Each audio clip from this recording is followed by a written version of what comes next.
उभे टाकलेल्या सर्व उमेदवारांना प्रचंड मताने निवडून द्यावं हे सांगण्यासाठी म्हणून आम्ही तुमच्यापर्यंत पोहोचलो. मित्र, भारतीय जनता पार्टीच्या माध्यमातून इतर योजना दिल्या गेल्या, लाडकी बहीण योजना दिली गेली. लाडकी बहीण योजनेच्या माध्यमातून हजारो महिलांना सक्षमीकरण करण्याचे काम या ठिकाणी झालं झालंय की नाही झालं? आपल्या मुलांना प्रश्न केला झालाय की नाही झालं?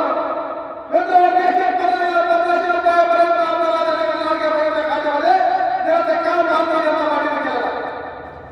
भारतीय जनता पार्टी सर्वसामान्य माणसाच्या अधिकारासाठी, सर्वसामान्य माणसाच्या हक्कासाठी, तुमच्या आमच्या जीवनमान उंचावण्यासाठी काम करणारी पार्टी आहे. म्हणून भारतीय जनता पार्टीच्या चिन्हावर उभे टाकलेल्या सर्व अधिकारी उमेदवारांना निवडून देणं हे तुमचं कर्तव्य बनतं आणि येणाऱ्या काळामध्ये तुम्ही ते कराल असं मी अपेक्षा तुमच्याकडून व्यक्त करतो. मित्रांनो, या ठिकाणी घरकुलची मोठी यादी आली आणि घरकुलच्या यादीच्या माध्यमातून महाराष्ट्रात आहे या महाराष्ट्रात वाशिममध्ये नाही तर महाराष्ट्रामध्ये संपूर्ण ठिकाणी मोठ्या प्रमाणात घरकुलाचं काम होत आहे. हजारो बेघर मिळाला आणि आता घरे जाईल अशा हजारो परिवारांना या ठिकाणी घरकुलाचा लाभ होतो.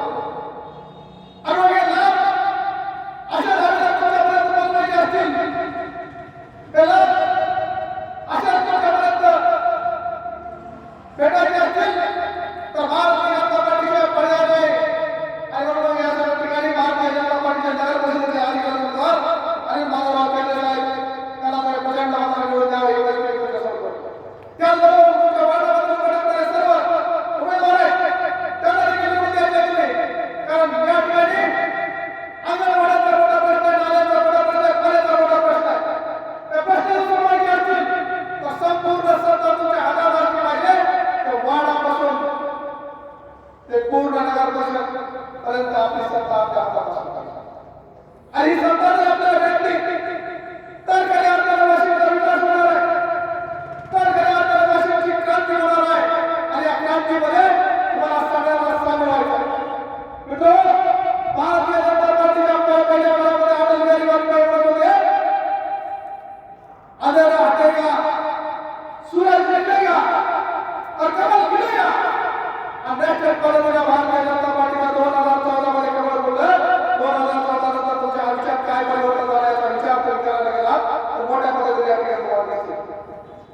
आता या परिवर्तनाच्या काळामध्ये, या विकासाच्या काळामध्ये तुम्हाला देखील सामील व्हायचं आहे. स्वर्गीय प्रमोद महाजन असतील, स्वर्गीय गोपीनाथजी मुंडे साहेब असतील, देशाचे पंतप्रधान नरेंद्रजी मोदी साहेब असतील, मुख्यमंत्री देवेंद्रजी फडणवीस साहेब असतील, हे सर्व एका क्रांतीनं, एका ध्येयानं तुमच्या आपल्या जीवनामध्ये परिवर्तन आणण्यासाठी भारतीय जनता पार्टीचं काम करत आहे. स्वर्गीय प्रमोदजी महाजन यांनी स्वप्न बघितलं होतं शायनिंग इंडियाचं. शायनिंग इंडिया काय? डिजिटल क्रांती तर होतीच, पण तुमच्या हातामध्ये जो मोबाईल दिसतोय तो मोबाईल मध्ये शायनिंग इंडियाचा शायनिंग इंडिया तुमचे जे घरात बनताय त्याचा प्रतीक म्हणजे शायनिंग इंडिया. या पुढच्या काळामध्ये डिजिटल शाळा आणि आधुनिक तंत्रज्ञानाच्या माध्यमातून होणाऱ्या क्रांती जी होणार आहे ती म्हणजे शायनिंग इंडिया. हे स्वप्न आपल्याला लागलं होतं, ते स्वप्न प्रत्यक्षात उतरण्याचं काम करत होतं. आणि या परिवर्तनाच्या लढाईमध्ये तुम्हाला आम्हाला सर्वांना सामील व्हायचं आहे. आणि 20 तारखेला भारतीय जनता पक्षाच्या कमळ या चिन्हासमोर बटन दाबून अनिल भाऊ केंद्रे तसेच त्यांचे सर्व उमेदवारांना प्रचंड मताने निवडून द्यायचंय एवढीच माफक अपेक्षा मी तुमच्यासमोर व्यक्त करतो.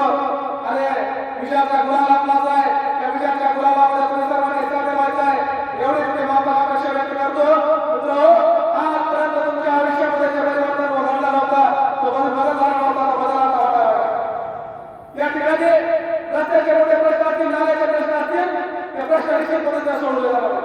हजारो बेरोजगार तरुणांचा प्रश्न असेल, त्या तरुणांचे प्रश्न देखील या ठिकाणी मोठ्या प्रमाणात सोडवले जातात. तुमच्या आरोग्याची काळजी करणारे आरोग्य विमा योजना आलेली आहे. 5 लाखापर्यंत लोक तुमच्या या ठिकाणी दिला गेला. आतापर्यंत कोणत्या सरकारने तुमची एवढी काळजी घेतली? 5 लाखापर्यंतचा विमा आयुष्य महात्मा ज्योतिराव फुले यांच्या माध्यमातून या ठिकाणी तुम्ही दिलं होतं. आतापर्यंत इतक्या योजना कोणी दिल्या नाही. इतक्या योजना तुम्हाला आतापर्यंत भविष्यामध्ये इतिहासामध्ये एवढ्या मोठ्या आतापर्यंत भारतीय जनता पार्टीशिवाय कुठल्याही पार्टी दिला नाही. म्हणून भारतीय जनता पार्टीवर तुमच्या अध्यक्षाचं होतं